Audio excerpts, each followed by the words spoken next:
Hello everyone. So today again we'll be studying one more new thing regarding the PPC.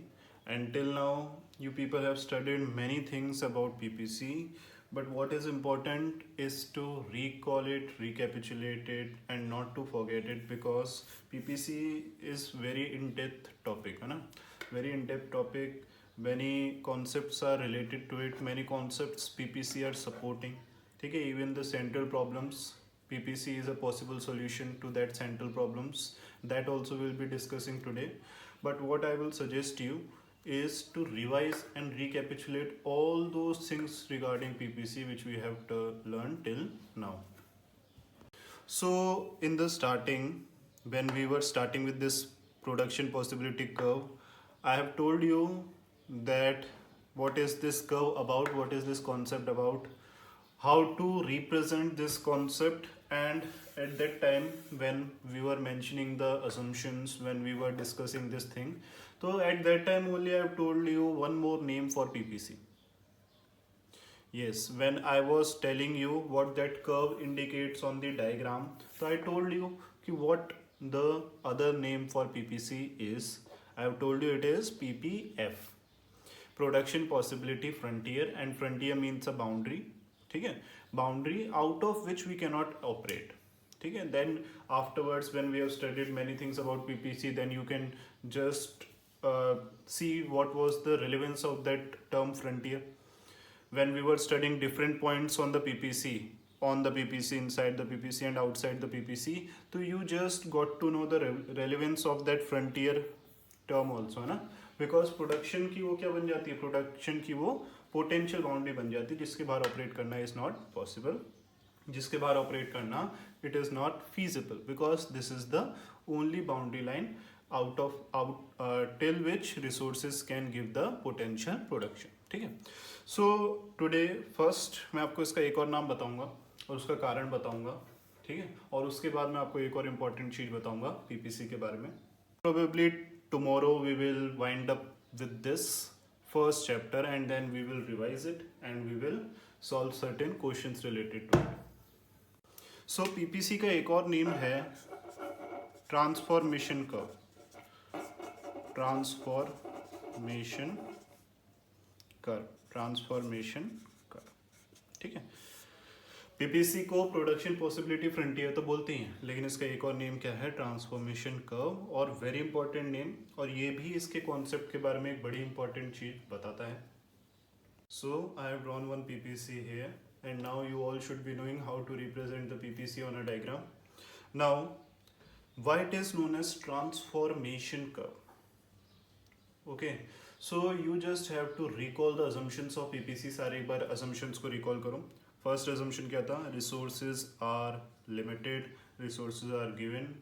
ठीक है, second था technology remains constant, then resources are utilized to their potential level, comparison between only two goods, and resources are not equally efficient in production of both the goods. जो PPC के ऊपर represent है, ये हमने assume किया था कि भाई हमारा रिसोर्स इन दोनों गुड की प्रोडक्शन में तो एफिशिएंट नहीं, तब ये कॉनकेव बन रहा है. अगर ये एफिशिएंट होता तो ये बिल्कुल स्ट्रेट लाइन हो जाती, और कुछ और ही होता तो ये कॉन्वेक्स हो जाता.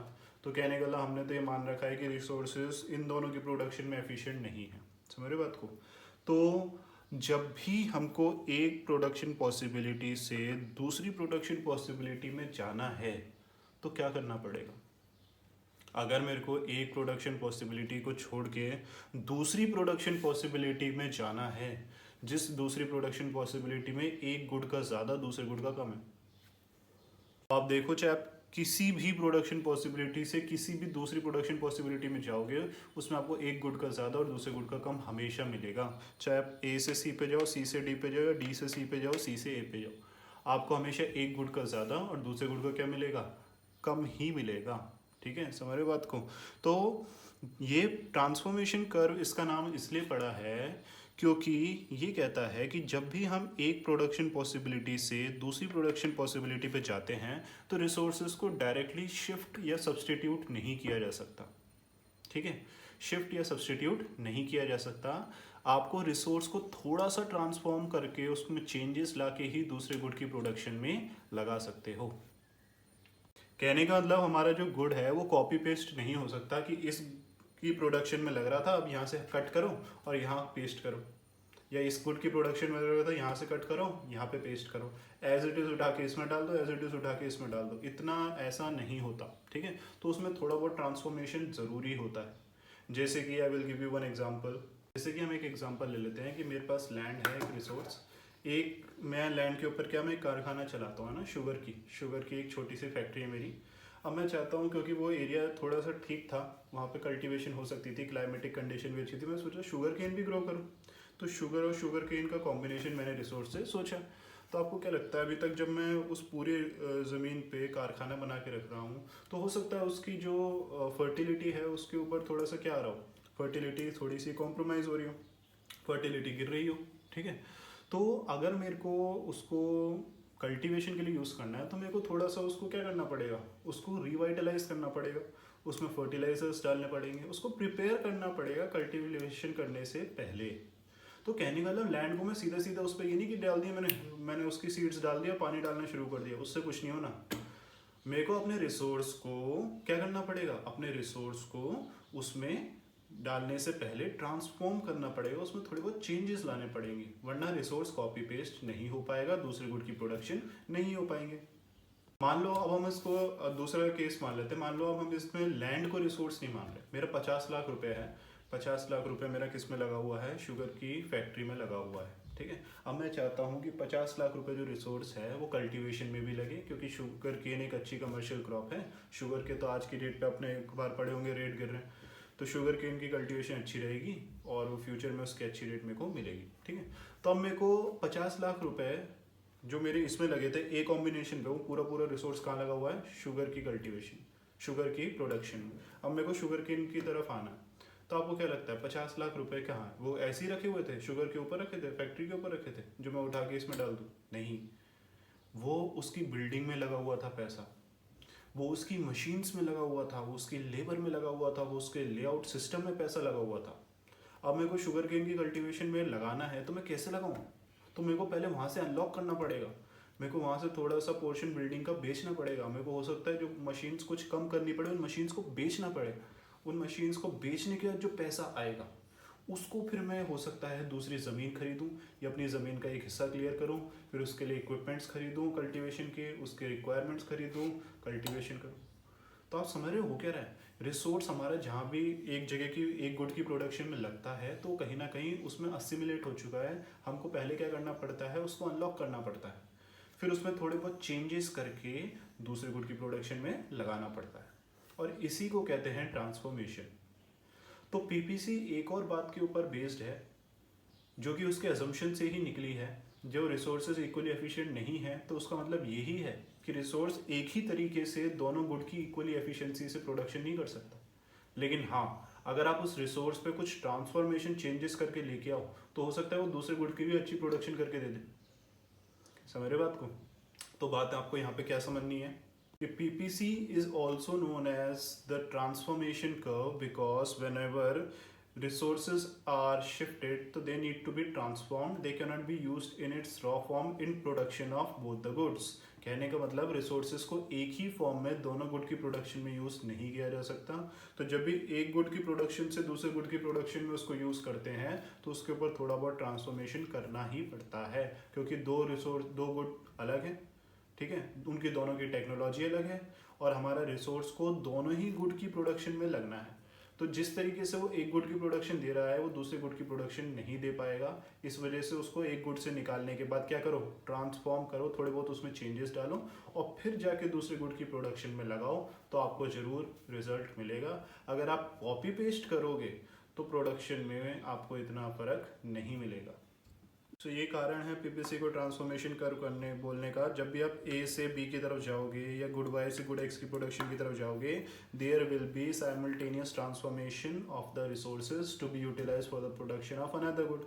whenever you will be moving from B to A, again it will have simultaneous transformations on the utilization of resources to give production of this good, another good। तो जब भी एक गुड की प्रोडक्शन हो रही है तो रिसोर्स उसमें एक तरीके से यूटिलाइज है, दूसरे गुड की करनी है तो रिसोर्स को उसको दूसरी तरीके से यूटिलाइज करना पड़ेगा। इस वजह से ट्रांसफॉर्मेशन क्या बन जाती है, वेरी वेरी इंपॉर्टेंट। अब आप जैसे जानते हैं पीपीसी की स्लोप को क्या कहते हैं, एमओसी। ठीक है, रेट ऑफ चेंज जो उसकी स्लोप है उसको क्या कहते हैं, एमओसी। क्योंकि पीपीसी का नाम ट्रांसफॉर्मेशन कर्व है, इस वजह से एमओसी का भी एक और नया नाम आपको मैं बता रहा हूं जो इसको कहते हैं marginal rate of transformation. Marginal rate of transformation, MRT. तो क्वेश्चन अगर एमओसी पूछे या एमआरटी पूछे, वो पूछ एक ही बात रहा है, कंफ्यूज मत होना कि हमने एमआरटी तो सुना ही नहीं, हमको तो मार्जिनल अपॉर्चुनिटी कॉस्ट पता है, एमआरटी क्या होता है कैसे निकालते हैं हमको तो कुछ पता ही नहीं। तो ऐसा कुछ भी नहीं है। आपको ये बात समझनी है कि एमओसी और एमआरटी क्या होते हैं, सेम। जैसे एमओसी होता है सेक्रीफाइस अपॉन गेन, ठीक है, change in Y by change in X, del Y by del X, ऐसी एमआरटी है। और इसको मार्जिनल रेट ऑफ ट्रांसफॉर्मेशन, मैंने आपको पहले भी मार्जिनल का मतलब बता रखा है। मार्जिनल का मतलब क्या होता है, नेक्स्ट, एडिशनल, अगले लेवल पे क्या हुआ, तो ये बता रहा है मार्जिनल रेट ऑफ ट्रांसफॉर्मेशन, मतलब नेक्स्ट लेवल पे, एक पॉइंट से अगले ऑल्टरनेटिव पे जाते ट्रांसफॉर्मेशन की रेट क्या थी। ठीक है, तो एक्चुअल में जो चेंज इन वाई और चेंज इन एक्स है, ये ट्रांसफॉर्मेशन की रेट ही तो है।